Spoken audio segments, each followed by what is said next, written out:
మీ అందరికి ఒక పురుషోత్తముని చూపిస్తా నేను.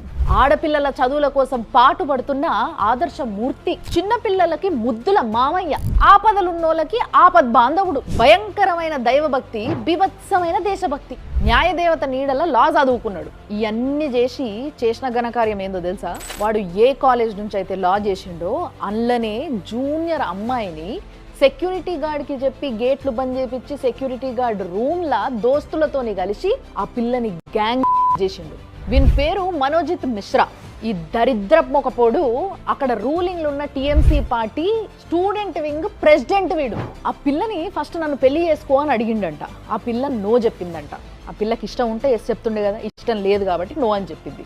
కానీ ఆ పిల్లని బలవంతంగా చేసింది కాక చేసేటప్పుడు నా ఇష్టం వచ్చినట్టు చేస్తా, నువ్వు నోరు మూసుకొని పడి ఉండాలి, ఎక్కువ తక్కువ మాట్లాడితే బయటకు ఈ విషయం చెప్పినా కూడా నీ ఇంట్లో వాళ్ళందరినీ అరెస్ట్ చేపిస్తా అని అన్నాడంట.